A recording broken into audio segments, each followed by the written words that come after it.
வாங்க உறவுகளே, பேசலாம்.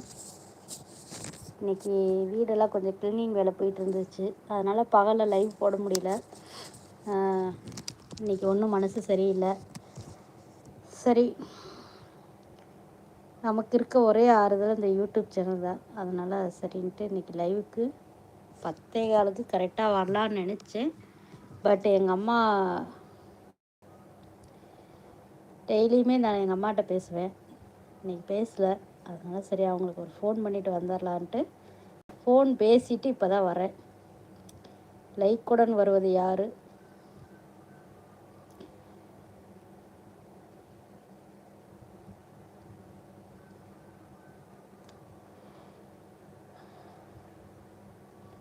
மைண்டு ரொம்ப அப்செட்டுங்க இன்றைக்கி. ராஜ், ஏன் மனசு சரியில்லை? என்ன சாப்பாடு? தோசைங்க ராஜ். நீங்கள் சாப்பிட்டீங்களா?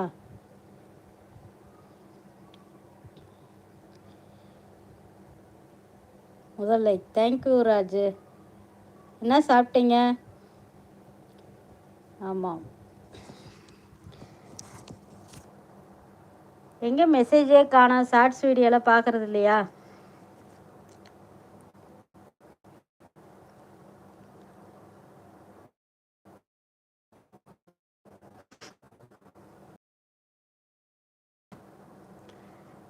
என்ன கடன்? சரத்குமார் அத்தை, வாங்க வாங்க.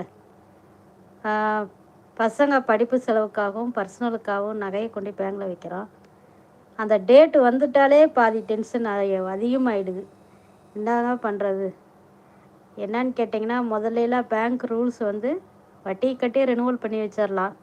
இப்போ இருக்க ரூல்ஸ் வந்து நாள் வந்து வட்டியை கட்டி நகையை மூட்டுட்டு வந்துடுறோன்னா மறாத நாள் தான் அதை கொண்டு வைக்க முடியும். அந்த மாதிரி ரூல்ஸ் கொண்டு வந்துட்டாங்க. நம்ம முழு காசும் கொடுத்து நம்ம நகையை மீட்கிற மாதிரி இருந்ததுன்னா நம்ம பேங்கில் கொண்டு வைக்க போகிறதே கிடையாது. எல்லாருமே ஒரு கிரிட்டிக்கல் சுச்சுவேஷனில் நகையை வச்சவங்க எல்லாருமே மாட்டிக்கிட்டாங்க. அதுதான் உண்மை. நானும் அந்த பிரச்சனையில் மாட்டிக்கிட்டேன். என்ன பண்ணுறேன்னு எனக்கு ஒன்றும் தெரியல. சின்ன அமௌண்ட்டாக இருந்தால் சமாளிச்சிடலாம். 4 லட்ச ரூபா வேணும். என்ன பண்ண போகிறேன்னு எனக்கு தெரியல. ஏதோ ஹஸ்பண்ட் ஏற்பாடு பண்ணிடுவாருன்னு ஒரு நம்பிக்கை இருக்குது. என்ன பண்ணுறேன்னு ஒன்றும் புரியல. ரொம்ப டென்ஷனாக இருக்குது. என்ன 2 நாள் தான் இருக்குது. அதான் ஒரு மாதிரி மைண்டு ரொம்ப டென்ஷனாக இருக்குது. கவலைப்படாத தோழி. பேங்க்காரவங்க இந்த மாதிரி ரூல்ஸ் கொண்டு வந்தால், இப்போ ஒரு எமர்ஜென்சிக்கு தான் நம்ம கொண்டு போய் ஜுவல்லரி வைக்கிறோம், நகையை கொண்டு போய் வைக்கிறோம். ஆனால் அவங்க இந்த மாதிரி பண்ணுவாங்கன்னு யாருக்கும் தெரியாது.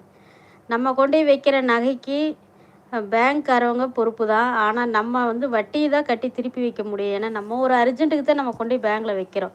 ஆனால் அவங்க வந்து என்ன சொல்லிட்டாங்க, இப்போ வட்டியும் அசலும் சேர்த்து கட்டி திருப்பி அதுக்கப்புறம் நீங்கள் மறாத நாள் தான் கொண்டாந்து வைக்கணும்னு சொல்லிட்டாங்க. நம்ம போய் யார்கிட்ட போய் கேட்க முடியும் சொல்லுங்க பார்ப்போம்? இந்த ரோட் ரன்னர், ஐயோ அம்மா, நிறைய பேர் வந்து இந்த பிரச்சனை இந்த வருஷம் நகையை கொண்டு வச்சவங்க எல்லாருமே பிரச்சனை தான். அதாவது சின்ன அமௌண்ட் வச்சவங்களாம் எங்கிட்ட கடனை வாங்கி திருப்பிடுவாங்க. ஆனால் பெரிய அமௌண்ட் வச்சவங்கலாம் எல்லாத்துக்கும் பிரச்சனை, எல்லோரும் மாட்டியிருப்பாங்க கண்டிப்பாக. பேங்க் வந்து நமக்கு ஒரு சப்போர்ட்டாக இருக்கும்னு தான் கொண்டு வைக்கிறோம். ஆனால் பிரச்சனையே அவங்களே கொடுத்துட்டாங்க இந்த வருஷம். என்ன பண்ண போகிறோமோ? நிறைய பேர் வந்து இந்த பிரச்சனையில் இருப்பீங்க. எனக்கு இந்த வாரம் அந்த பிரச்சனை. என்ன பண்ண போகிறேன்னே எனக்கு தெரியல. ஏன்னா நகை விற்கிற விலைக்கு மூழ்கி போட்டுன்னு விடவும் முடியாது. நம்மளாம் வந்து மிடில் கிளாஸ் ஃபேமிலி, எதையுமே வந்து அசால்ட்டாக விட முடியாது இல்லையா? பார்ப்போம்.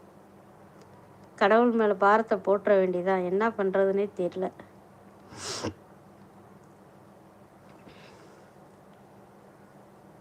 ரோட் ரன்னர், எப்படி இருக்கீங்க? நல்லா இருக்கீங்களா?